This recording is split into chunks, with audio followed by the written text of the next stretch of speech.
Well, thank you, Ambassador Birx, for that kind introduction, and more importantly, I want to say thank you to Ambassador Deborah Birx for a lifetime of leadership, advancing the fight against HIV/AIDS, and since 2014 as the U.S. Global AIDS Coordinator. We are grateful for your leadership. It's made a difference. To my friend Congressman Chris Smith, to Ambassador Green, to Dr. Fauci, to Michel Sidibe, to distinguished faith and business leaders and honored guests. It is humbling for me to join you all today, just a few days before the 30th Annual World AIDS Day, to mark the 15th anniversary of PEPFAR, the most extraordinary and successful American humanitarian initiative in history.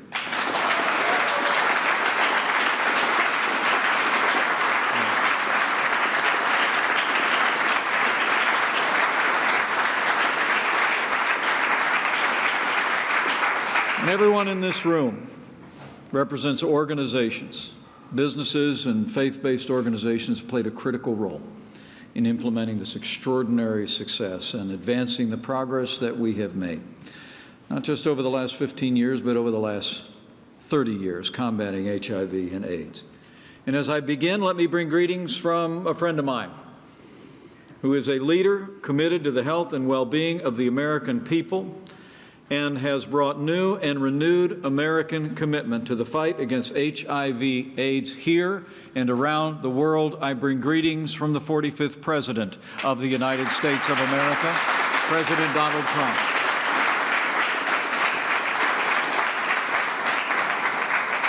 And on behalf of the President and the First Family, welcome to the White House. This Saturday, December 1st, is World AIDS Day. And as the President said on that occasion just last year, it is a day to remember those who have lost their lives to AIDS. But it's also a day to celebrate the remarkable progress that we've made in combating this disease and to reaffirm our ongoing commitment to end AIDS as a public health threat. And so we gather here today with so many faith communities and organizations that have led the fight against this terrible disease. And it gives me great joy to say that because of your remarkable work, the continued commitment of the American people and the support of leaders in both parties in the Congress of the United States, we are closer today than ever before to ending the AIDS crisis in our time.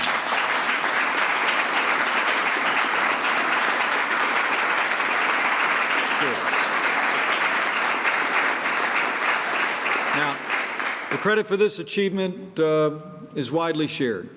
But faith-based organizations and faith communities like those represented here have played a preeminent role. The leaders in this room have inspired countless others to put hands and feet on their faith and bring hope and healing to literally millions of people around the world suffering with HIV/AIDS. It is out of a faith tradition that I share with many in this room. We're commanded that when we're sick, you cared for me. And I want to commend each and every one of you for making that faith real in the battle against HIV/AIDS, to being there for those in need. Thanks to your example, thanks to your generosity, thanks to the efforts that the organizations here have made, not only all across Africa, but all across the wider world. You've rescued a generation from this disease. And every day, one community, one country at a time, we're achieving what once seemed impossible. We are controlling the HIV/AIDS pandemic without a vaccine and without a cure. It is a remarkable testament to your compassion and your efforts.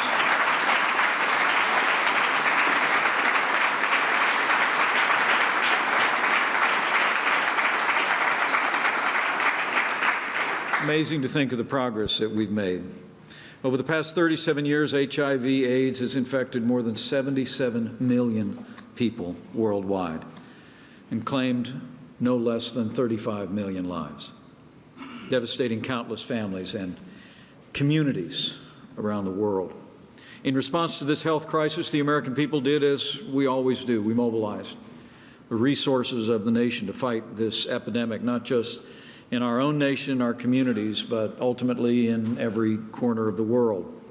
Now, America's been on a long journey fighting this disease since it first emerged, and much of the progress that we've made here at home actually began with one young man's story, a boy from my home state of Indiana named Ryan White.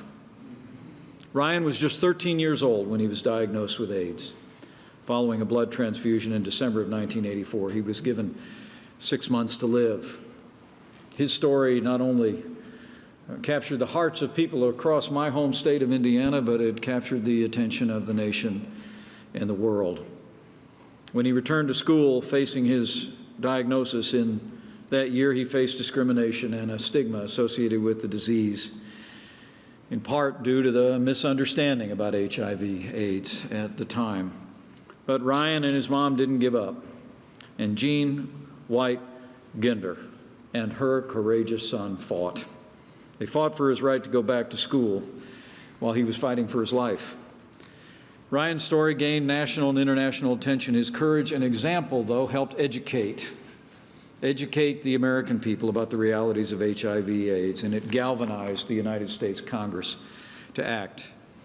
In the end, Ryan defied the odds. He would live for another 5 years longer before being laid to rest in the state of Indiana. He passed away in April of 1990, just a month before he was ready to graduate from high school.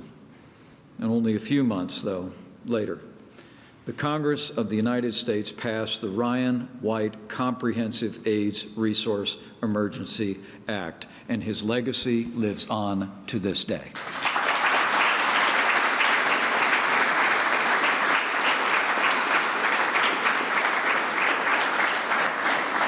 As we speak, the Ryan White Care Act continues to provide vital medical services to more than 1.1 million people in the United States living with HIV. And since the days when Ryan White was first diagnosed, we've grown in our understanding of HIV/AIDS and our ability to turn a deadly disease into a manageable and chronic condition. Since those early days, the number of new HIV infections every year in the United States, I'm pleased to report, has fallen by more than 2/3, from 130,000 in 1985 to 50,000 in the year 2010. We've also put feet on our commitment not just to confront HIV/AIDS here in the United States of America, but to fight HIV/AIDS across the wider world. By the start of the 21st century, the United States was spending more than $500 million every year to combat this disease, more than any other nation, but we soon realized it was not nearly enough. Antiretroviral treatments were still too expensive and hard to access. HIV was a death sentence for too many around the world, and it was projected that 100 million people would contract the virus by the end of the first decade of this century. But in 2003, 15 years ago this year, under the leadership of President George W. Bush, and during my and Congressman Smith's tenure in the Congress of the United States, the American people acted to confront the worldwide HIV/AIDS epidemic with American resources and American values.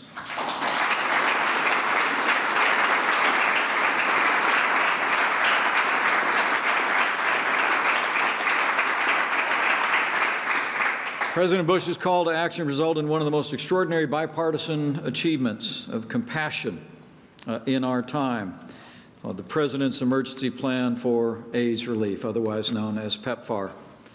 While serving in Congress, I was on the Foreign Affairs Committee along with Chris, and we worked in a concerted and bipartisan way to help forge legislation that would put the President's vision into reality. I was honored to be a small part of that. I was proud to stand shoulder to shoulder with my colleagues in those days on both sides of the aisle and to support its reauthorization in 2008. Since President Bush signed PEPFAR into law, the United States has devoted more than $80 billion to prevent HIV infections and deliver life-saving treatments to millions.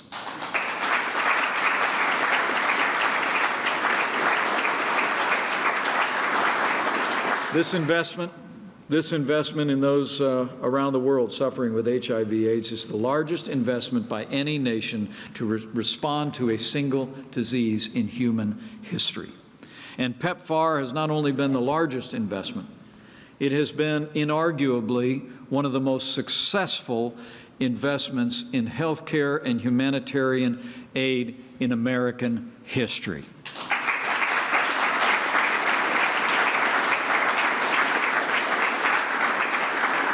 Thanks to the generosity of the American people and the efforts of the organizations that are so well represented here today. It's humbling to think, in just 15 years, this American effort has helped save more than 17 million lives and prevented millions more from contracting HIV/AIDS to begin with, and AIDS-related deaths have been cut in half since their peak in 2004.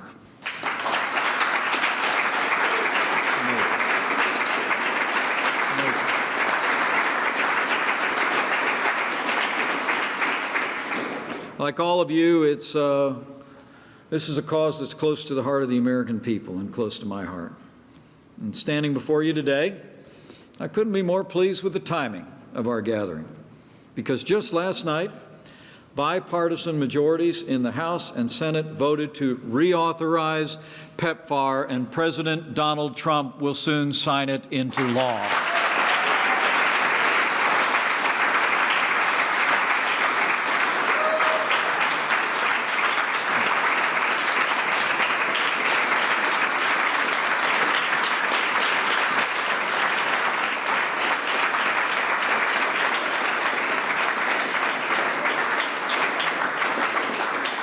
We're grateful for the strong and bipartisan support in the Congress for this extraordinary humanitarian effort by the American people. President Trump believes this reauthorization is a critical component of our administration's commitment to combat AIDS, and it will build on the renewed energy and focus that the President has brought and our entire administration have brought to this critical issue. In fact, last year our administration published the first ever strategy for accelerating HIV/AIDS epidemic control, which lays out President Trump's vision and plan to end the AIDS epidemic as we know it. And as the State Department's 2018 PEPFAR Strategy Progress Report shows, under President Trump's leadership, we're building on our past successes. We're reaching new milestones in the battle against this deadly disease. As First Lady Melania Trump saw firsthand in her historic trip across Africa, 4 African nations earlier this year. As of September 2018, PEPFAR today is supporting more than 14.6 million people with life-saving retroviral treatment, compared to 50,000 people receiving such treatments in Africa before 2003. That represents an increase of nearly 3,000% in just 15 years that have access to these life-saving drugs.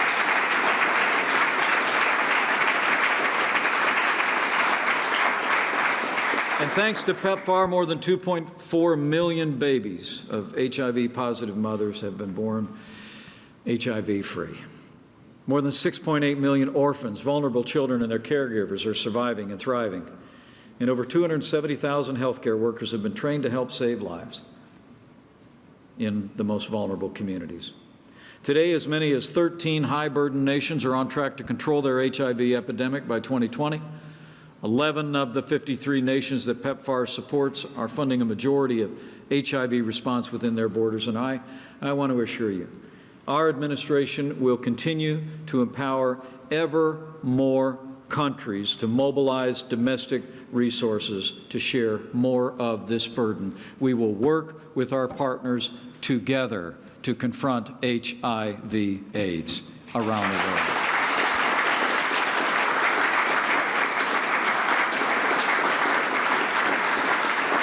With every nation that brings this epidemic under control, the cost of fighting HIV/AIDS around the world also goes down.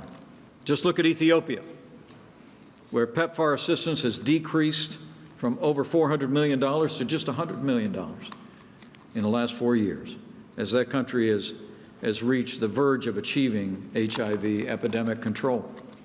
That's what success looks like in the global battle against HIV. And our administration is committed to investing in the organizations and institutions that are making the greatest impact, and we'll continue to work very closely with partners around the region and around the world to accomplish that. That's why today I'm pleased to announce that our administration will invest $100 million in new resources to expand our engagement with faith-based organizations and communities of faith that are on the front lines of the fight against HIV/AIDS.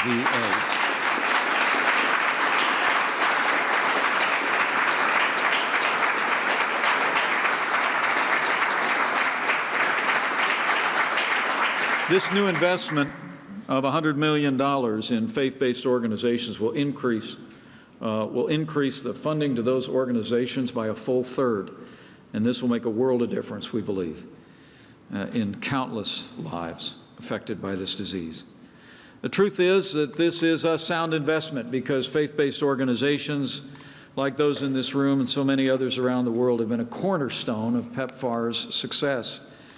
From its very inception, and I remember the debates on Capitol Hill where we ensured that these resources could go to faith-based organizations. From its very inception, it's been these organizations that have made the greatest difference. And it makes sense. In so many communities around the world, it's the faith-based organizations that were already there, already coming alongside vulnerable families and children. And by empowering those faith organizations, we've been able to bring hope and healing to those in need. In the communities that were hit hardest by this epidemic, these organizations have replaced despair with hope. You've provided life-saving medical care. In fact, in some places, faith-based organizations provide up to 70% of health care services to people affected by HIV, and PEPFAR provides the resources they need to continue in their works of mercy. It really is an extraordinary testament about the American people's understanding of the role that faith and faith-based organizations play in confronting and meeting the needs of health care and poverty around the world. With PEPFAR's support, organizations like those gathered here been providing HIV testing and counseling, so critical to help people learn their status, prevent the virus from spreading. You educate families about what it means to live with HIV. You provide those infected with antiretroviral treatments so they can lead full and healthy lives. I just want to say, on behalf of President Donald Trump, our administration is proud to partner with faith-based organizations across Africa and around the world as we confront HIV/AIDS.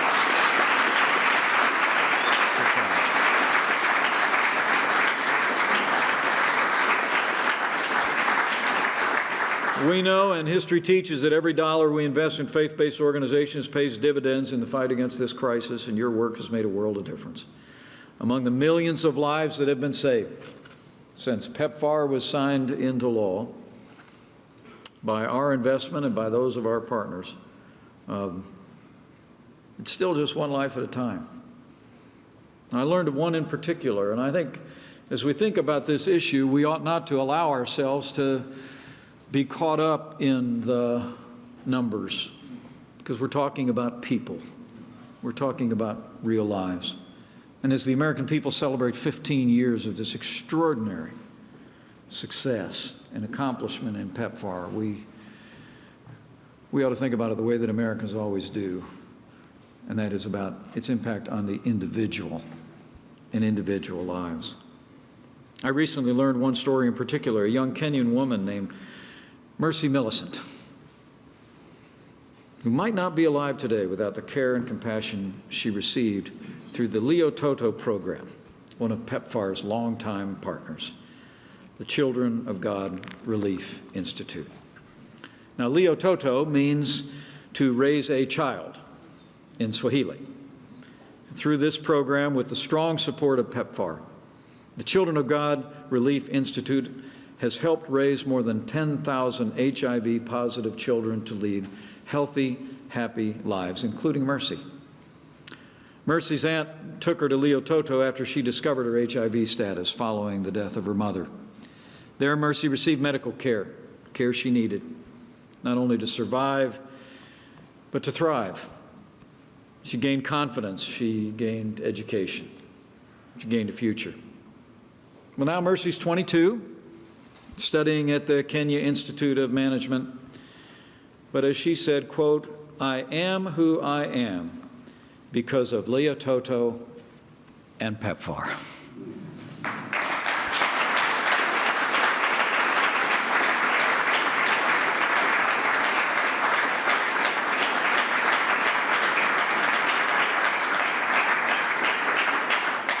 And the American people can be proud of Mercy's story and the role that we played in her story and how it's emblematic of success and hope from despair in the lives of millions. But I'm also pleased to say that we're honored to be joined today by the executive director of the Children of God Relief Institute, an organization whose leadership and dedication has helped a generation build a brighter future. Would you join me in thanking Sister Mary Owens and everyone at the Children of God Relief Institute for the difference that you make every day?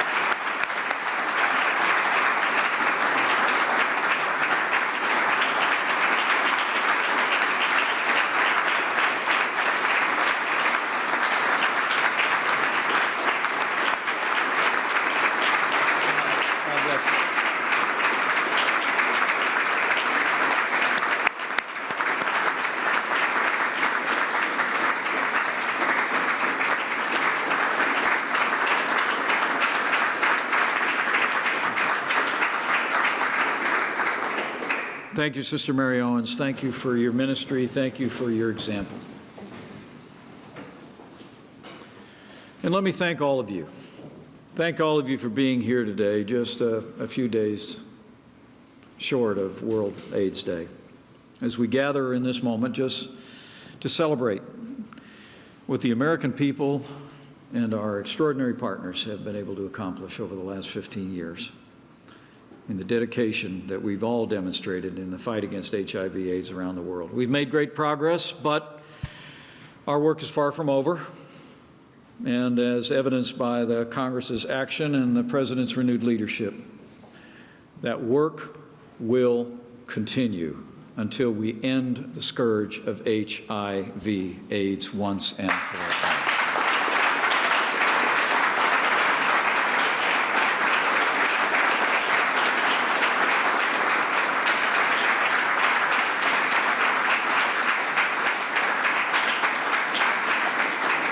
And I believe that day will come. That day will come because I have faith. I have faith in the industry and the ingenuity of brilliant men and women of medicine and science as new therapies are developed.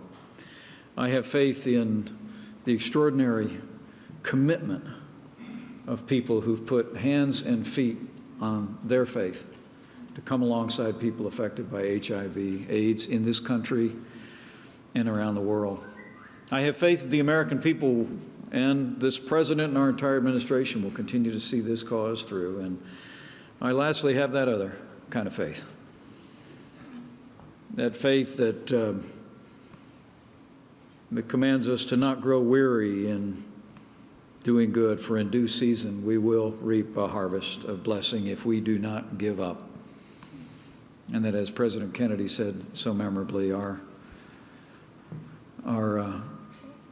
greatest blessing, I believe, comes, to paraphrase him, is when we make God's work on this earth our own, which is so surely what the American people did when we committed ourselves to this cause 15 years ago. And we will not grow weary. We will not give up.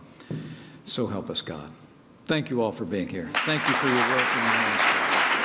God bless you, and God bless the United States.